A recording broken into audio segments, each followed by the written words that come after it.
the nature of governmental programs and governmental activities.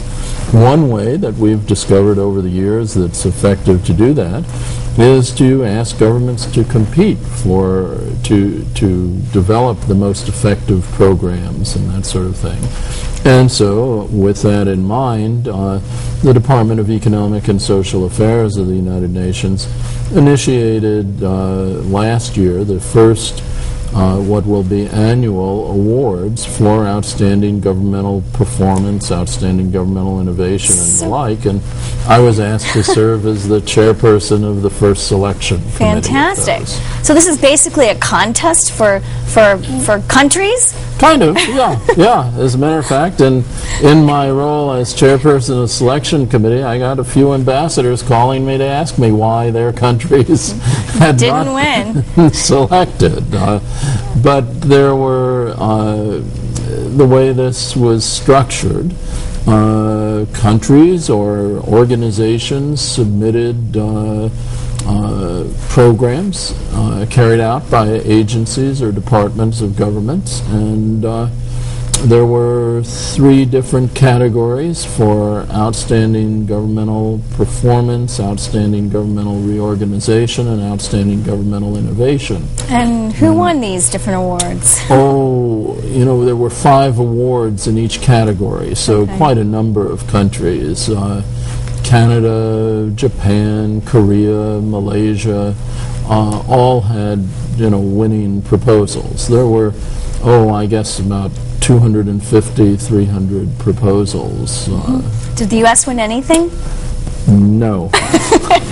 Why am I surprised?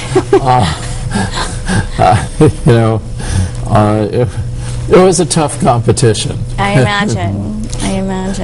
Well, that must be quite an honor to be a part of that selection committee. Well, it was a lot of fun, and it was a distinguished committee, with the exception of the chairperson.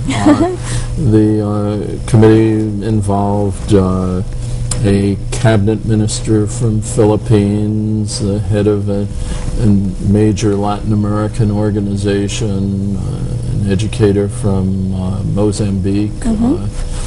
So it was a really interesting group of people to work with, and to see the very different perspectives that each of us brought. The person from government brings one set of perspectives, person from academic life and another set of perspectives. Now, is this going to be an ongoing competition for? Yes, they're just beginning to gear up for a second round of. I think the announcement just went out to countries around the world to submit proposals for a second round of awards. When's the deadline? Do you know? I mean, if we have friends who are in different countries that want to sign up?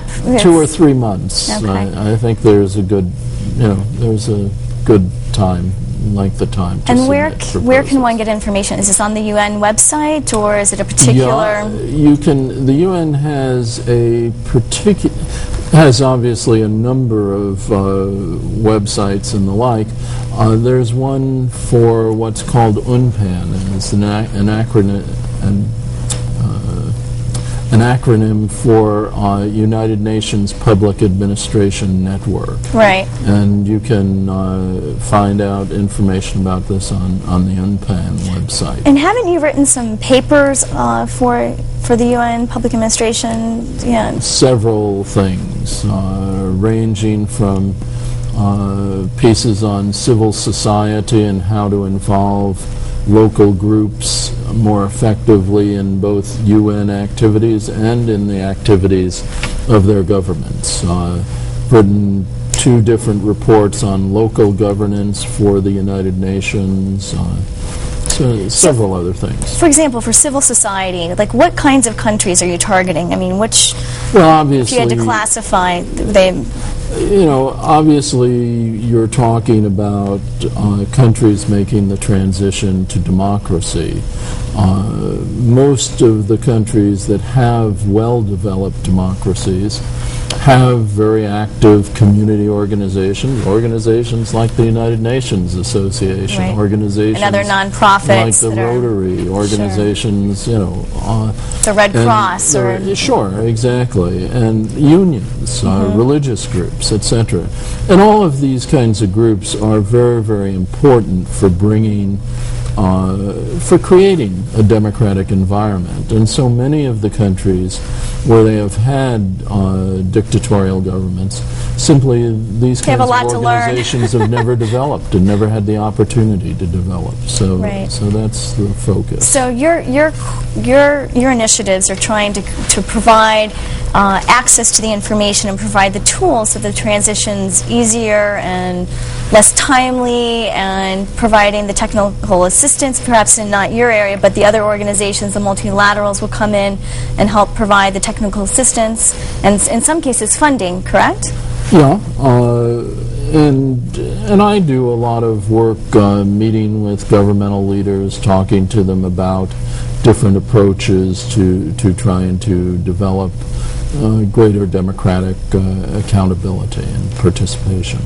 And if you could name one quickly, your most effective accomplishment in this particular area, what would you? Oh, well, I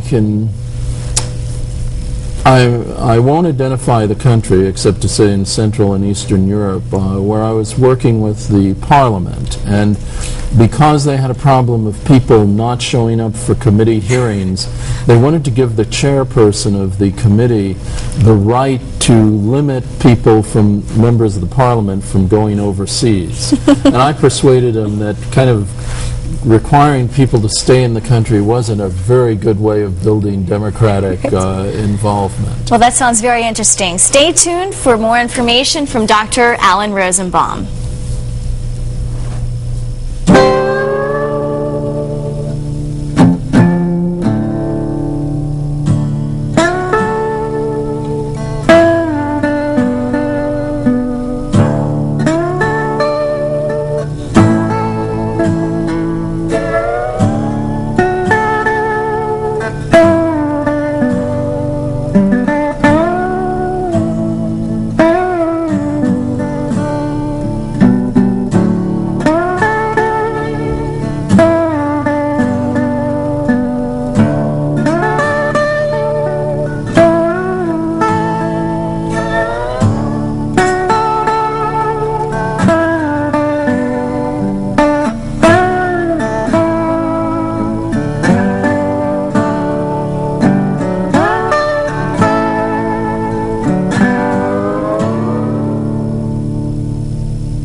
Hi, welcome back to Miami's Global Connections. I'm Whitney Belker.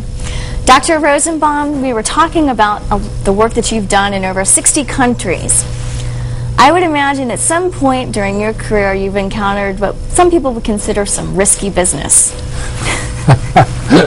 Well, you can define risky business in a whole lot of different ways, but there have been moments that are, you know, that you remember because interesting things occurred. I was at one point, quite a number of years ago, in the Panamanian National Assembly when a large mob, pretty heavily anti-American demonstrators, crashed through and broke down the gates of the National Assembly and took over the building. And they sent some police in to bring me out because I guess the demonstrators were kind of thinking that it'd be nice to have an American to talk to. I'm not sure. The token American. Come on.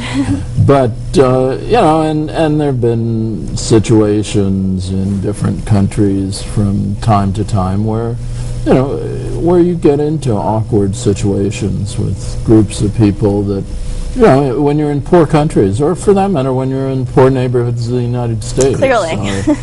They're poor people sometimes do desperate things, and certainly I've had a few occasions in But have you ever really been scared where your life has been at risk? You know, I suppose I think that when I take off in an airplane nowadays. But, well, didn't I hear a rumor there might have been some shots fired somewhere down in El Salvador at some point? well, yeah, I